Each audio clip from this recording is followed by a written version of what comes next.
Hello, welcome to CN 4801. This session will address system integration challenges that can be identified as a risk, and we'll talk about risk management processes, and how would that assist us in reducing the impact on system integration goals.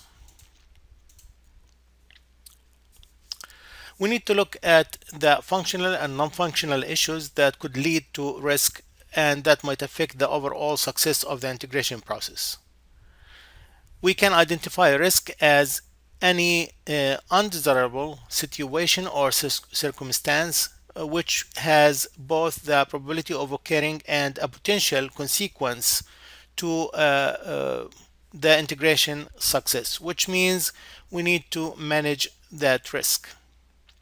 Risk management is an organized, systematic decision making process that efficiently identifies risks, assess them, analyze them, and effectively reduce or eliminate those risks to achieve the integration or the main project goal. Risk and associated cost to address that risk varies based on the integrated system that we will be dealing with. The risk management processes include risk management planning. We need to plan for that risk. How are we going to manage it? We need to know how to identify the risk. We need to analyze the risk, do an assessment, and we can do it either through qualitative or quantitative or both analysis. And then we need to respond to the that risk, and we need to plan how to respond to that risk, and then we need to monitor and control the risk after that. I will talk about each one of them individually. So a risk management plan should be developed during the initial planning for system integration and immediately implemented. The plan should be reviewed and revised as needed during each phase of the integration process. Risk identification is the process of determining which risk may affect the integration and documenting their characteristics. It is the process of identifying what could go wrong during the integration process. Some of the tools, techniques that can be used to identify risks are the documentation review. We can document or create what we call documentation to the risk or to the integration process itself and identify where the risk is. The information gathering techniques, we can gather information either through surveys, interviews, or through observation, and look at some of the problems that might appear to the integration or during the integration process. We can create a checklist, and usually if we expect what will happen, then we can create what we call checklist of those risks, expected risks, and then make sure that we skipped or we address them as we go. Assumption analysis. We look at the assumptions that will be associated with the integration process, and then we analyze them, see if we expect or anticipate any risk, and then how are we going to address it.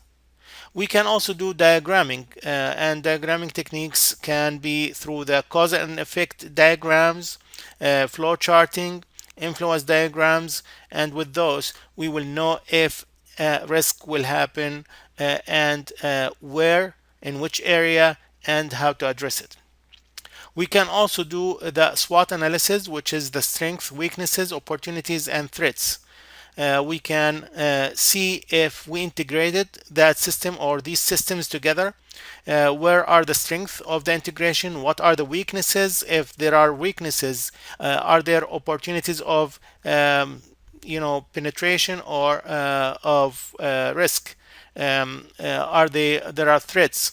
How can I you utilize the opportunities for the positive interaction with the system and mitigate threats, minimize them, or eliminate them if needed.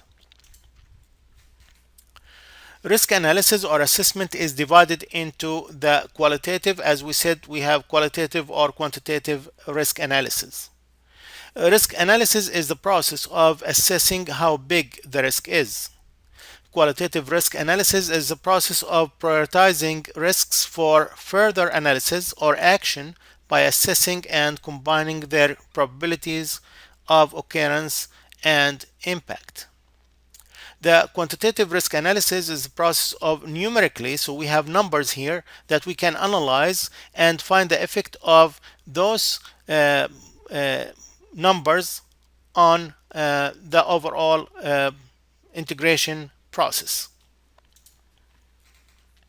The tools and techniques that can be used in the qualitative risk analysis are we can the integrators can actually perform what we call risk probability and impact assessment, which is the probability that we can find the probability investigates the likelihood that each risk will occur, while impact investigates the potential effect on integration goals. So we need to investigate the likelihood for that to happen and the impact of that on the integration goal or the integration process. We also can find the probability and impact. We can create a probability and impact matrix that is used to prioritize risk for further quantitative analysis and response based on their ranking. Integrators will also perform a risk data quality assessment to ensure accuracy and credibility of the data that's been used in the quantitative and qualitative analysis. In addition, risk should be categorized based on the source of that risk. The analysis will include a risk urgency assessment to indicate the time to response, including symptoms and warning signs, and the risk rating. In case of no information available about the risk found, an expert judgment will assess the probability and impact of each risk and report to the management to plan for a response. Based on the likelihood and impact, we will find that not all risks need to be subject to monitoring and control. And we will address that later on, but you will see something that will be an event, considered as an event, but not a risk that should be monitored or should be controlled. We can use a scenario analysis to assess the risk event impact, and the scenario will analysis will determine all consequences and their severity of the event when it happens. Identify when during the project or during the integration will the event likely to happen. It will estimate the probability that the risk event will occur, and it will determine how difficult it will be to detect the event occurrence. An example has been provided in this table, and you can see that if you look at the numbers, you can see the likelihood, you can see the impact, and you can see the tension difficulty and when would that happen. Some companies use the risk probability and impact matrix as shown in the figure. So this is not like set in stone, but some companies would like to use it where it shows with the red, yellow, green areas, the color coded. It will show the impact and the probability of um, risk to happen, and that will assist in addressing it immediately in prioritizing, categorizing those risks. The red indicates the need for an immediate attention to the risk to bring it down to the yellow or green if possible. The yellow zone will identify risks that needs moderate attention but still should be monitored closely. Some of these risks, if ignored, can move to the red zone.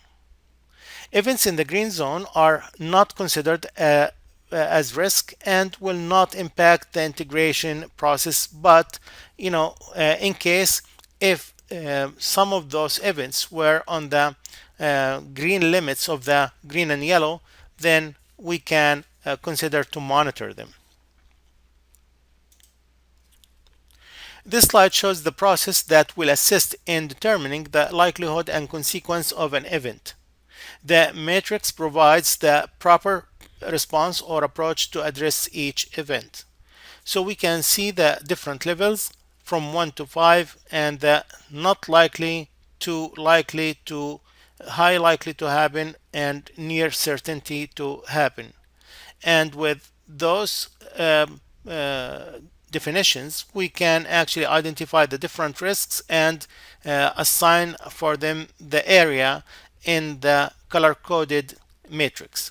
Once I assign the area for them, I will know which area they belong to. Then I will prioritize and categorize them. So I have to respond highly if they are in the red zone. I have to pay attention to them if they are in the yellow zone, and maybe if they are way below in the green zone, then I don't have to worry about that. I don't have to respond. The identified event with their likelihood, consequences, and response will be documented in a sheet. We call it the risk summary worksheet, which will track the actions that have been taken and the results of those actions. Actually, the risk summary worksheet is one of the deliverables in the integration process and will assist in future integration events. It can be shown to the management, to the upper management, summarizes the risks and how they were handled during the integration process. As we defined a few slides before, quantitative risk analysis is the process of numerically analyzing the effect of identified risks on overall integration goals. To perform the quantitative analysis, data should be gathered using interviews, surveys, and other methods, then creating the probability distribution from data patterns to identify risk. We can also use quantitative risk analysis and modeling techniques such as sensitivity analysis, which is a process that will determine the uncertainty of an event or an output. We also can look at the expected monetary value analysis, which will calculate the impact on the cost if that event happens.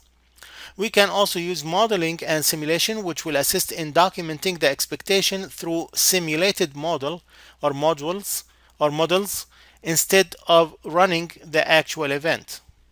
We can also use the expert judgment to provide us with the rank or probability of the event happening based on previous experience. Once the risk has been identified, categorized, and ranked, a response plan will be developed and deployed. The response will include all alternative solutions and actions to mitigate the risk and reduce the threats on the integration process and its goals. A risk response plan will identify the primary components necessary for managing the risk. The plan will answer the following questions. What response strategy will be used? How will the risk event be detected and the response triggered? What plan will be put in place in response to the event? And who will be responsible for monitoring and controlling the risk? The answers for these questions can be summarized in a matrix for reporting purposes as shown in the figure. So you can see in this matrix that we have the risk event, we have the response, we have the contingency plan, the trigger, and the person responsible to mitigate or to address that risk. And again, we can use this kind of summary to report it to the upper management. This will be clear or clearer when put in a report than just writing a paragraph of words. The tools and techniques that can be used to respond to risk are selecting a strategy or mix of strategies that most likely be effective for addressing a certain risk, such as strategies for the negative risk or strategies for the positive risk. If we are addressing strategies for negative risks or threats, we can avoid, we can accept, we can mitigate, we can transfer. Strategies for positive risk or opportunity, we can exploit, we can share, we can enhance, and we can accept. And we need to have contingent response strategies. Expert judgment is the input from a knowledgeable person to the actions to be taken in a specific defined risk. And this will be one of the tools and techniques that will be used to again to respond or respond to a risk. For the negative risk response strategies, avoiding risk could be through one of the following. Risk can be also avoided by clarifying requirements, obtaining more information, improving communication, or acquiring expertise. If we know more information about the event or the integration process, then we can avoid what could be identified as a risk.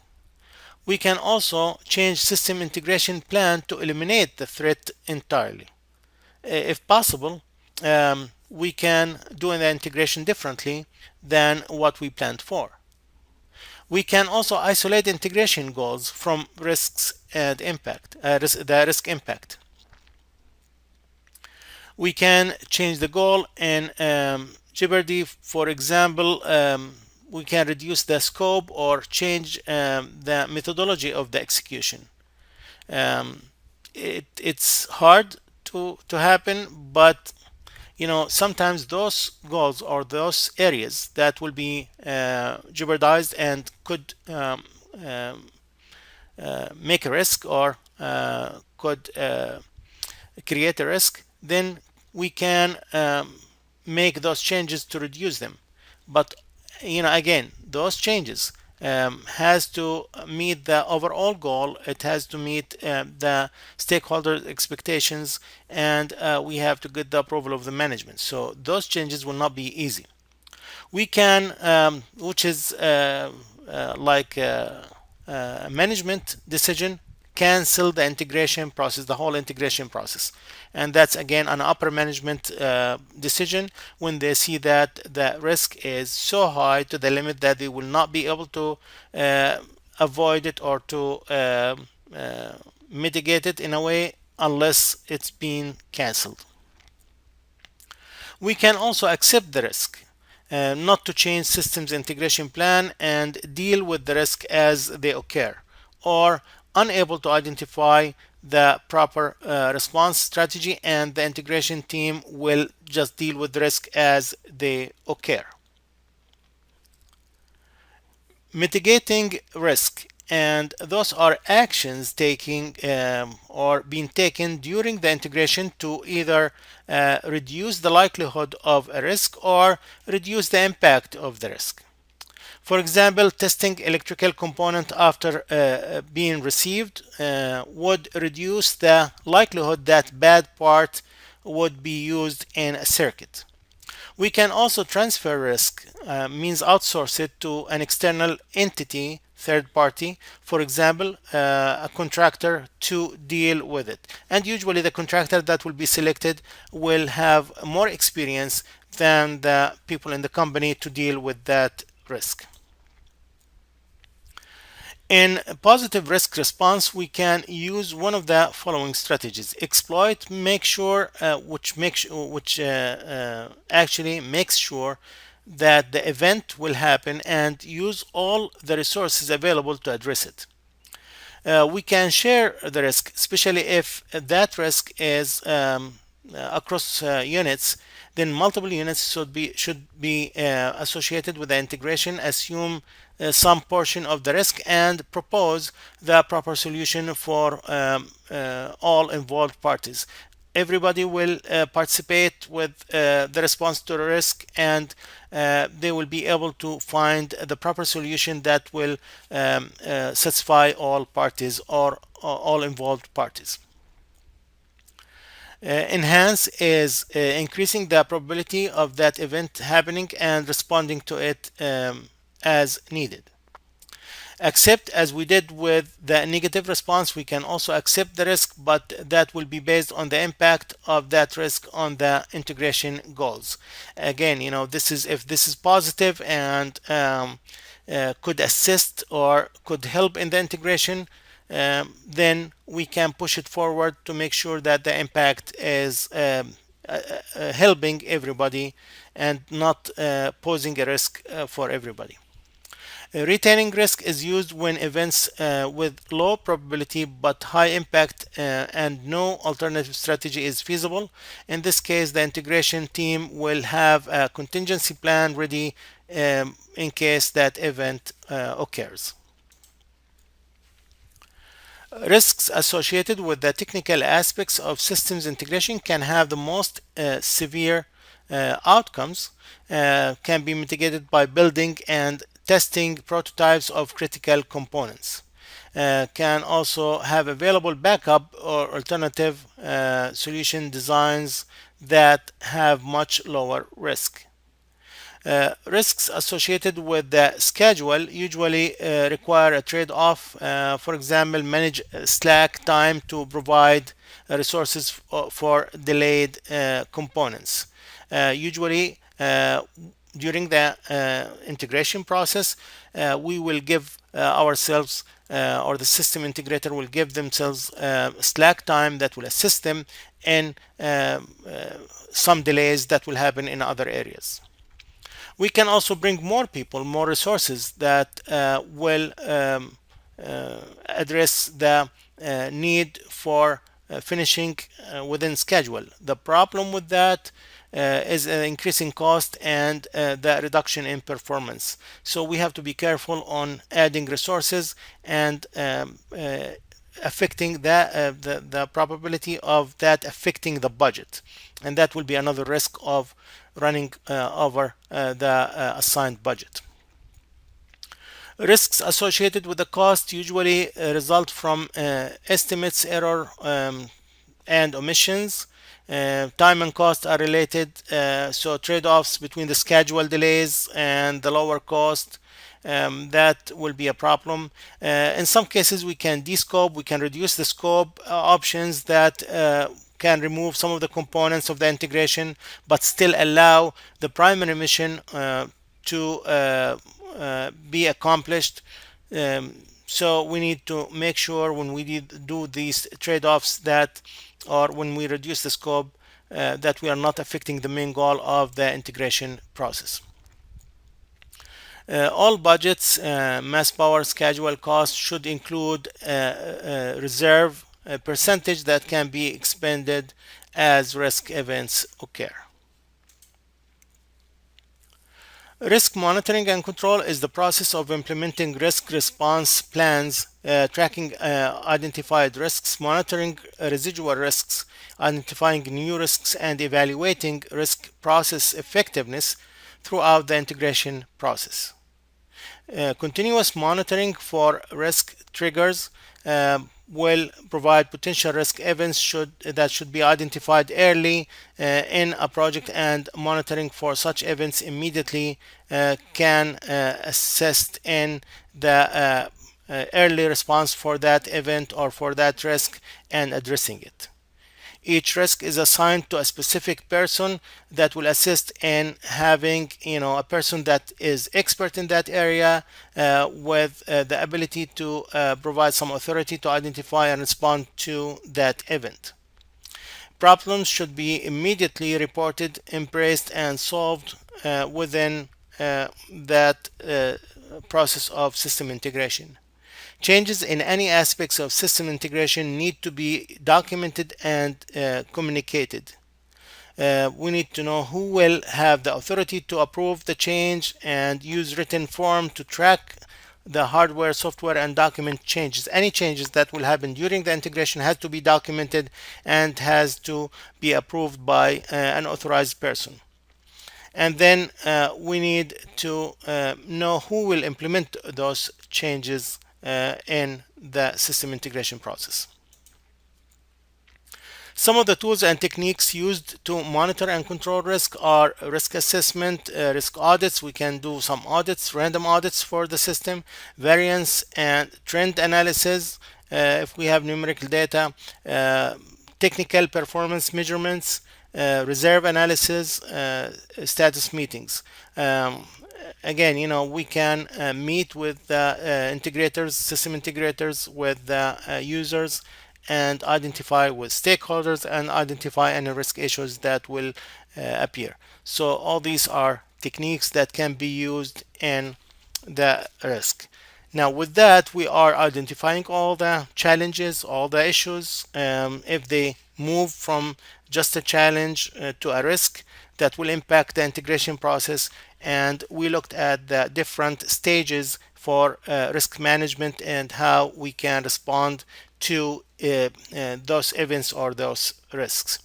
That will be all for this session. If you have any questions, you can email, you can call, or you can come in person. I will be more than glad to address your questions.